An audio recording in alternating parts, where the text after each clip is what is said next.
team and I started to look at the riots. And so we made, if you come into Solari, there's a database called COVID-19, and I think it's COVID-19 riots and Fed. So the first thing we did is we looked at the state, and we looked at the cities, and whether the governor was Democrat or Republican, and then what the COVID cases and deaths were. And then we said, okay, we're going to check a box called riots, where riots have been. So we started to look at the patterns of the riots vis-a-vis the political machine control and sort of the COVID magic virus op. And there was something wrong when I was looking at the data, and I could feel, I'm a very intuitive person. I was saying, there's something here. So I said to the wonderful teammate who was building this, I said, do me a favor. I want you to put a box called the Federal Reserve. And I want you to check the box.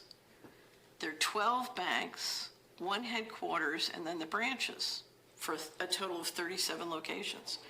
I want you to check the box wherever, in any city where we have a branch or a bank or the headquarters, I want a check. And what we discovered is 34 of the 37 bank locations had riots. And I said, well, wait a minute, that's a pattern. There's something here. Let's drill down. So we started with Minneapolis, and we said, let's take the data of all the buildings that were harmed or burnt, or businesses, and we'll map it. We'll do a GIS software, and we'll map where these businesses were and how close they were to the Federal Reserve Bank. And so the first one we did, there's a street going across Minneapolis called Lake. And we mapped them. And one of the things we did when we mapped them was we drew pictures of where the opportunity zones were. Do you know what an opportunity zone is? An opportunity zone is a tax shelter mechanism created in 2018 to help the tech billionaires, as they sold their stock, avoid capital gains. So you can, if you're Jeff Bezos, who sold $10 billion of stock this year, if you were to roll over your proceeds into opportunity zone investments and handle it in a certain way, you could avoid all capital gains tax. So this is fantastically profitable. Now, if you look at the riots, when I first saw how all the buildings and businesses destroyed along Lake Street were right at the bottom of the opportunity, I started to laugh, and I said, I was Assistant Secretary of Housing. That's not a riot pattern. That's a real estate acquisition plan. So what are you saying? It's to cheapen the prices in the city? So I have a thriving series of small businesses, a lot owned by African American and Hispanics along a particular boulevard in the Opportunity Zone. If first I declare the business as non-essential and shut them down, right? Magic virus. So first I declare them non-essential, so now they're in real trouble, right? Because they can't do their business. And then I have riots and burn and damage them, right? If I was really clever, I'd pull their insurance right before I did it. I don't know what the case was, but we'll see.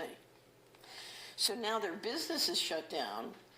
They're now hung on their debt, right? Whether their mortgage or their credit card. But even worse, now their building has been damaged, and of course, insurance doesn't cover all the repairs and fixing, right? So needless to say, it's going to be a lot easier and cheaper for me to go in and buy up all those buildings, right? Voila. It's called disaster capitalism.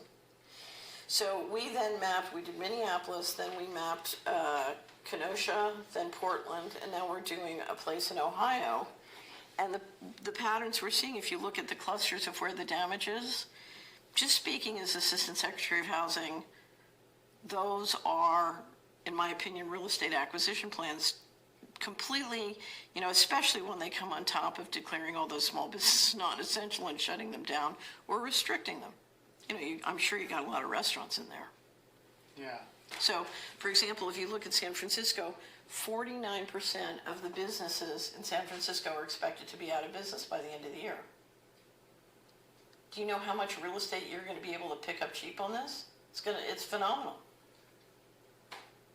Now, when you realize that if they sell their tech stocks high, they can pick it up really cheap, what's important to understand is this makes the economics of building the smart grid out in the Fed cities. Remember, I said 34 of 37 cities have a Fed bank or branch.